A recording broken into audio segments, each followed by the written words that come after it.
Sebelum kejadian naas tersebut terjadi, Anggi sempat menuliskan kalimat singkat bernada reflektif. Hai diriku, terima kasih untuk segala perjuangan yang sudah kamu lewati. Terima kasih sudah sampai di titik ini. Kamu berhasil menjadi versi terbaikmu walaupun banyak overthinking dan nangisnya. Anggi Aulia Arsyad merupakan perempuan kelahiran Makassar pada tanggal 10 Agustus tahun 2000. Anggi adalah seorang perempuan yang dibesarkan oleh ayah angkatnya, Samsudin, yang tinggal di Kemang, Kabupaten Bogor. Anggi merupakan sosok perempuan yang tangguh. Ia bekerja di kantor konsultan hukum di Depok sambil menyelesaikan studi kuliah S1-nya. Di lingkungan kerjanya, Anggi merupakan sosok yang rajin, disiplin, dan baik hati. Anggi sudah memiliki pacar asal kampung halamannya, yaitu di Makassar, yang telah menjadwalkan tanggal lamarannya tepat di tanggal Juni 2026. Namun, nasib berkata lain. Sebuah tragedi yang sangat naas terjadi menimpa Anggi yang berkedok reunian masa kecil. Pelaku di balik tragedi yang sangat naas ini bernama Febrian atau Febri Ambon. Febri merupakan teman satu angkatan Anggi semasa masih duduk di bangku SMK. Setelah Febri dan Anggi lulus sekolah di SMK, mereka ini ternyata sudah lost kontak atau putus komunikasi. Dan setelah bertahun-tahun kemudian, Febri berusaha untuk mencari informasi tentang Anggi melalui akun sosial media milik Anggi. Dan secara langsung, Febri berusaha untuk nge-DM Anggi melalui akun Instagram dan berusaha membujuk dan memaksa Anggi untuk bertemu. Naasnya, ajakan tersebut merupakan awal dari tragedi naas yang dialami oleh Anggi. Setelah berhasilnya Febri membujuk Anggi untuk ketemuan melalui chat DM, lalu mereka berencana untuk ketemu pada tanggal 2 Mei 2026. Dalam pertemuan ini, Anggi hanya beranggapan ini adalah pertemuan nostalgia atau reunian pada masa SMK. Setelah pertemuan tersebut, diduga Febri telah menanamkan kebencian terhadap Anggi, dikarenakan Anggi melontarkan kata-kata yang tidak pantas kepada Febri. Menurut pengakuan Febri, Anggi melontarkan kata-kata seperti kasihannya tidak punya orang tua. Bagi Febrian, kalimat tersebut terasa sangat merendahkan harga dirinya. Mengingat status Anggi yang sama-sama yatim piatu, hal tersebut merupakan candaan yang secara tidak langsung terhadap Febri. Dengan ucapan yang dilontarkan Anggi terhadap Febri tersebut, kelak akan menjadi tameng bagi Febri untuk menutupi niat aslinya. Tanggal 22 Mei tahun 2026, tepat di hari Jumat malam, merupakan hari terakhir bagi Anggi. Di pukul 8 malam waktu Indonesia bagian Barat, Anggi setelah bekerja sempat pulang ke rumah berpamitan kepada Samsudin yang merupakan ayah angkat Anggi untuk izin pergi ngopi bersama teman lamanya. Malam itu Anggi lebih memilih naik mobil Yarisnya yang berplat nomor B2903 SKK.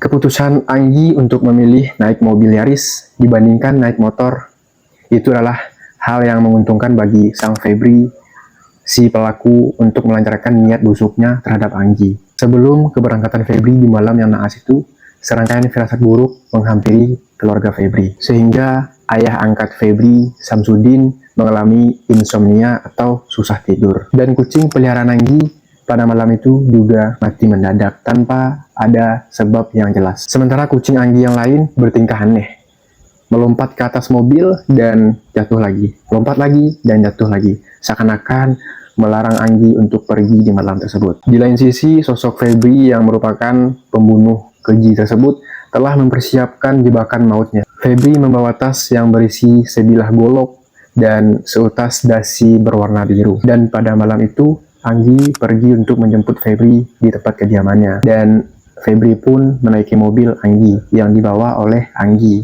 Sedangkan Febri duduk di sebelah kursi kiri. Lalu Anggi mengarahkan mobilnya ke Pakansari Cibinong. Setibanya di jalur lingkar luar yang sepi dan minim penerangan, suasana berubah menjadi drastis. Febri tiba-tiba mengeluarkan golok dari tasnya dan menodong Anggi. Anggi pun terpojok dan dipaksa untuk menyerahkan dompet, kartu identitas, dan uang tunai sebesar 4 juta rupiah. Febrian memanipulasi situasi dengan mengklaim perampokan ini sebagai kompensasi atas sakit hatinya akibat ucapan Anggi sebelumnya. Febrian menyadari bahwa ada risiko besar jika Anggi dibiarkan untuk hidup, karena sang Anggi tahu identitas dan tentang kehidupan Febrian tersebut.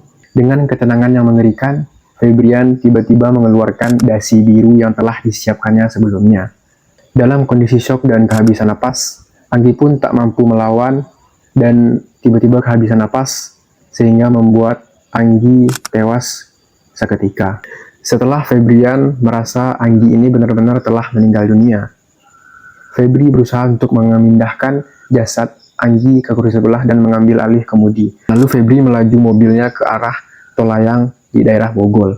Pada hari Sabtu dini hari, di tanggal 23 Mei tahun 2026, pukul 1:15 waktu Indonesia bagian Barat, Febrian berhenti di atas Jalan Raya Soleh Iskandar. Ia menarik tubuh Anggi dan melemparkannya melewati pembatas jalan layang setinggi belasan meter. Pelaku meyakini korban masih bergerak saat dibuang walaupun sebenarnya Anggi ini telah tewas duluan.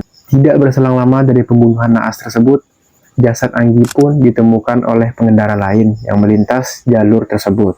Penemuan jasad Anggi ditemukan tanpa identitas dan barang pribadi satupun. Dan masyarakat yang menemukan jasad Anggi tersebut langsung menghubungi pihak kepolisian. Dan pihak kepolisian Bogor langsung datang ke TKP untuk melakukan penyelidikan. Setelah mendapatkan kabar tentang penemuan jasad Anggi, pihak keluarga pun sangat merasa terpukul. Sosok yang selama ini menggantikan orang tua Anggi, yaitu Syamsuddin, mengungkapkan rasa kehilangan yang sangat mendalam atas kepergian Anggi. Namun sebelum kejadian naas tersebut terjadi, Anggi sempat menuliskan kalimat singkat bernada reflektif, yakni Anggi menulis cuma satu nyawa.